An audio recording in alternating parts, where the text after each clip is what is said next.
భక్తివన్న ప్రేక్షకులకు శుభోదయం.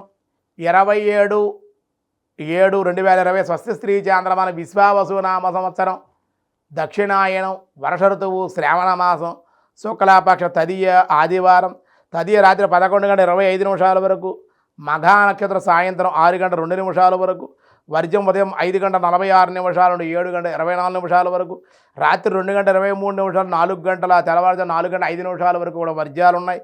దుర్ముహూర్త సాయంత్రం 4:49 5:40 వరకు దుర్ముహూర్తాలు. సూర్యోదయం 5:40, సూర్యాస్తమయం 6:32. అమృత గడియలు మధ్యాహ్నం 3:35 నుండి 5:13 వరకు, రాహుకాలం సాయంత్రం 4:30 నుండి 6 గంటల వరకు కూడా అమృత గడియలు.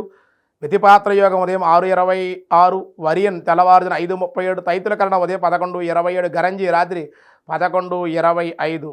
మధుశ్రావతము అన్నారు ఈ రోజున. అవిధ మధుశ్రావర్తం ఆచరించుకోవాలి.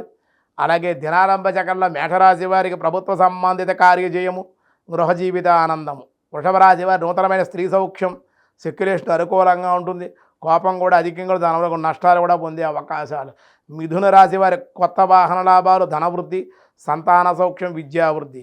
కర్కాటక రాశి వారికి ఆరోగ్య లాభం, ఆర్థికంగా లావాదేవీలు సంతృప్తికరంగా ఉండి కొత్త కార్యక్రమాలు శ్రీకారం చుట్టే అవకాశాలు. సింహరాశి నూతనమైన పరిచయాలు, స్థానము లేదా ఉద్యోగంలో వృత్తిలోనూ మార్పులుండే అవకాశం. కన్యారాశి వారికి భర్తతో స్వల్పంగా విరోధాలు, కోపతాపాలు, ధననష్టం, అనారోగ్య సమస్యలు. తులారాశి వారి చేయు ప్రయత్నాల్లో ఆటంకాలు, శత్రుభయము, దైవ దర్శనాలు. వృశ్చిక రాశి వారి నూతన వ్యాపార లాభాలు, బంధుమిత్రుల సహాయ సహకారాలు. ధనస్సు రాశి వారి పుణ్యక్షేత్ర సంచారం, పెద్దలను సేవించుట ఆనందము. మకర రాశి వారి వృత్తి వ్యాపారాల్లో లాభాలు ఉన్నాయి, పనులు వాయిదా పడతాయి కానీ ధనవృద్ధి అయితే ఉంది.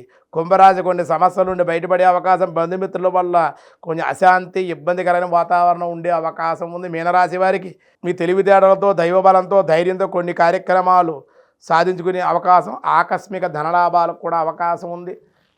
అలాగే వ్యాసాయ విష్ణు రూపాయ వ్యాసరూపాయ విష్ణవే జయ.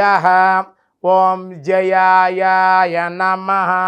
జయోస్మి అంటే నేను జయశీలుడను అని అర్థం. భగవద్వాక్యంగా స్మరణీయం. సకల పుణ్యకార్యాలయందు జయమును ప్రసాదించేవాడు పరమాత్మే కనుక, ఈశ్వరుడే కనుక, ఆ నారాయణుడికి ఆధ్యాత్మిక సాధకులకు చిత్తంలో మాలిన్యాలు హరించేవారి సాధనలతో విజయాన్ని చేకూర్చేవాడు కనుక వాసుదేవ పారాయణ. వాసుదేవ పారాయణుడు కనుక అపజయాలు కానీ పరాభవాలు కానీ లేవని ఉత్తర పీఠికలో మనకి చెప్పబడింది. కనుక భగవంతుడు నమ్ముకున్నటువంటి వాడికి అపజయం అనేటే లేదు. కూడా ఆ జయాన్ని కలిగించేవాడు పరమాత్మే కనుక పరమాత్మని జయాయ నమః అని స్తుతించారు.